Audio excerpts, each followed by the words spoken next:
rushes, which is interesting because I don't think he had anywhere near that volume in week 1. I could be wrong. But Corum was also not good. So there was a lot of holes on that offense, but I think the main stories on the other side of the of that game, Marvin Harrison and Kyler Murray looked like himself for the first time in forever. Muscle toddler. And obviously, it doesn't hurt to have James Conner have another really solid game. He's so good. He really is just very consistent. He's good in the receiving game. He's just solid. I mean, he's just genuinely a solid running back. I mean, it's hard to, place him in the top 10, whether you want to or not, because there's so many running backs who are just really, really solid this year. J.K. Dobbins, another one, who kind of came back from, a lot of injury issues. But there's really something special about James Conner. But Marvin Harrison, I mean, he had 2 massive touchdowns, only 4 receptions. All you want to comment on that? Yeah, I was going to say, it happened in, the first 5 minutes. I just checked my phone, 5 minutes into the game. It was Marvin Harrison, 100 receiving yards. What is happening? Right. But, yeah, so he had 2 touchdowns in the first 5 minutes of the game. One was 60 yards, and it was a touchdown where he just got past the defenders and then just outran him and dove into the end zone. It was a great play. I mean, I honestly didn't realize he was going to be... Okay, week 1 should not have been the kind of, standard for him. He had 1 catch for 4 yards. This week is the week where I think he's kind of having his coming out party, and I honestly see him doing something similar like this, close to 100 yards receiving, if not 100 yards, for the rest of the season. I mean, he's the clear receiver 1 on that team, and if Murray's going to keep playing at this level, I don't see any reason why he'd regress from here. I mean, I think that's sort of what was kind of I mean, it's crazy to put these kind of expectations on a rookie, but I think that's a lot of what was going around, people who knew him from Ohio State and whatnot. Where Marvin Harrison, he's the #1 overall pick in the vast majority of NFL drafts, to be honest. I mean, he was probably the most talented, maybe the best prospect of this entire draft class, when it included Williams, Daniels, and May. I think there was sort of an expectation where this is a guy he's just...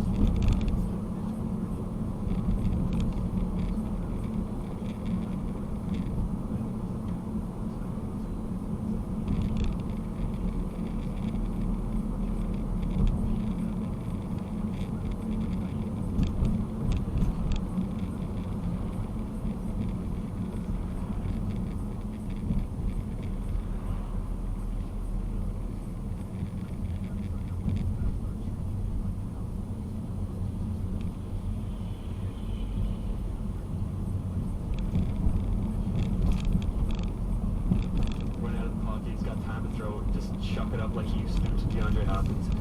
I mean, they're going to do a lot of damage if teams don't start respecting Marvin Harrison like a top 5 level talent wide receiver, which I think he is. So, yeah, that's going to be interesting to watch this Cardinals team. 41-10 win on the road against or at home against the Rams.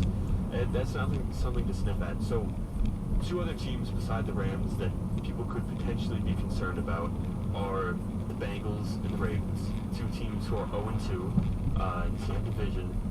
I don't know if either of those teams jump out to you. I mean, the Bengals, that was a really bad Week 1 loss to a terrible team in the New England Patriots. A little bit more understandable losing to the Chiefs, but the Ravens, a little bit harder to piece together. They had a lot of expectations this season. Jack, we'll start with you. Do either of those teams really stand out as worrying signs? I personally think that we've kind of measured a pattern over the last few years, and the Bengals simply don't start out strong ever. It is true. They never do. And I'm not going to count them out yet. Yeah, I don't think it was a good game, too. It really was. It really was a good game. Mahomes did not look very sharp. When he had to be, he was, of course, because that's just what happens with Mahomes. He'll make the stupid mishaps at times where it's not unbelievably crucial to the game. They'll be crucial. They're not going to lose him the game because he's Mahomes. It's very similar to how the Pats would get away with a lot of stuff. We were talking about this earlier. How the Pats, a lot of miraculous things would happen. Just the piece of the puzzle would come together to form a win in unbelievable circumstances. But I mean, I really would not criticize them too harshly, considering they lost by 1 point to the Super Bowl favorites. And I personally think a 1 point loss to the Chiefs is much better than they would be doing the last few years in the opening 4 weeks. I honestly wouldn't be surprised if the Bengals, I personally don't know who they're facing in the next couple of games, but if they go 0-4, 0-3, or 1-3 in the next 3 to 4 games, I would not be too concerned still because they are a second half football team, a middle of the season football team, and I wouldn't count them out yet. Yeah, and Cam Taylor-Britt had a cool interception, so there's that. That was amazing. One hand. Just Odell'd over the receiver. Speaking of which, interceptions, Mahomes already has 3 this year. QB rating of 46. I don't know, I feel like Mahomes is kind of having a similar start to this season as he did last season, which, I mean, obviously that ended in the Super Bowl, but at the same time, Mahomes feels like not a super, like, strong, like he used to be this huge regular season performer, like the guy that would just no-look passes 307 yards easily per game, and all of a sudden now he's throwing below 200 yards. It just feels a little bit weird for someone with Mahomes' caliber. It's what I was talking about. I mean, I know Pacheco picked up an injury, so he might be out for a little bit of time, so that might change things a little bit, but it's the way you win in the NFL. I mean, it's not the way you make highlight clips and insta-face stuff, as Belichick would say. But it's the way you win championships, and the Chiefs have learned that it's not by having Tyreek Hill and some people. I mean, I guess now they have Worthy and Hollywood Brown, and we'll come back to that. Brown's gone for the season, right? Yeah. So maybe they'll change that a little bit, but you don't question Mahomes anymore. You don't question Andy Reid. You don't question Mahomes. They'll win games. It doesn't matter how they do that. They don't have this same identity necessarily that we're used to associating with the Chiefs of this, like Tyreek Hill center, just long balls over the top. I mean, I don't think they are really trying to be that team anymore because they understand that there's no real need to be that and run the risk. It's just about dominating the game, dominating possession, running the ball, getting yards, playing good defense. If Chris Jones is maybe the best defensive player in the world right now, I mean, it's frustrating because they're not like this fun, exciting team. Teams can sort of like it. They're just inevitable. They win games, and they're going to be probably in the Super Bowl again this year. They've just reached that level of just frustrating, no one likes them level that the Patriots were at for a long time, I feel. And so I just don't question them anymore, and they keep winning games, and it's unfortunate. And the beauty of the situation for the Chiefs is obviously the long ball threat of Tyreek Hill has been absent, but they could very well make Xavier Worthy that guy. Yeah, I mean, they got the fastest player of all time. Literally the fastest player ever. Yeah. They'll do whatever they want, and they'll win games however they want to. But I do want to transition now. We haven't left as much time as we should have, but the New England Patriots did play, as they usually do during the week, or on the weekend, although they're playing on Thursday this coming week. It was it's New England Patriots. It was a game. This is what we are this year. I mean, this is, at least until we change the quarterback position, this is what we are. This is exactly how we played last week against the Bengals. We played pretty much the exact same way, except Monday Stevenson didn't have quite as many yards, and we didn't really force any turnovers on defense. But I think it's going to come down to that. Just we're going to play the same way, and in a couple of plays, if we get a pick, if we get a big touchdown to break, then we're great. But if not, we're not going to win. Yeah, I mean, it was certainly one of the games of all time. It happened. I mean, the Seahawks won the game. That's really helpful, but that's basically the entirety of this game. The Seahawks won by a little bit. Jacoby Brissett threw the football a little bit. I mean, there's really nothing interesting about this game, honestly. I think there was, actually. I think there were some interesting things. I thought a blocked field goal. Well, obviously. I think that Antonio Gibson was definitely very solid. I really liked to see him get a few more carries.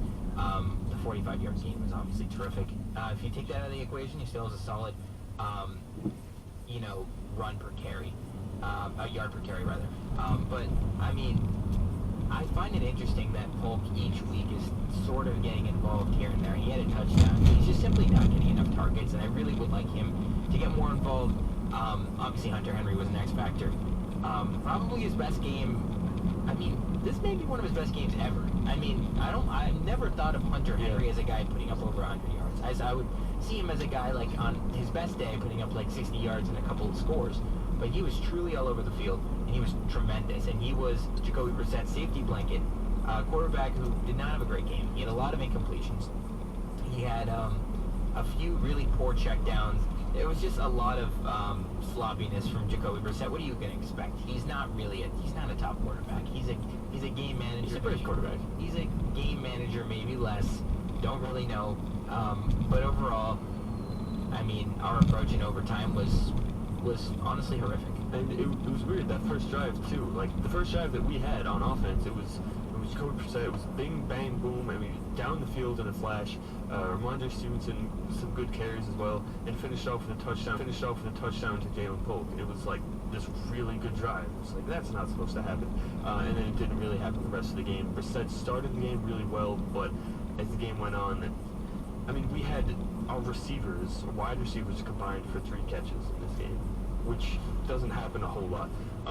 Hunter Henry had a ton of receptions. Ramondre Stevenson had a couple. Gibson had some targets. Mario Douglas didn't have a single target. Tyquan Thornton didn't have a single target. He's getting a lot of snaps. I just don't really know why. He's fast. That's about Yeah, it. I mean, Osborne had 1 catch. Polk had that one. He had 2 catches, one of them for the touchdown. I mean, this is just what our offense is going to be. It's going to be running backs and tight ends, at least for now, until Drake May becomes the quarterback. That's what I was going to talk about. With Drake May, I mean, this is kind of more of like the Patriots that we were expecting to see this season. Yeah.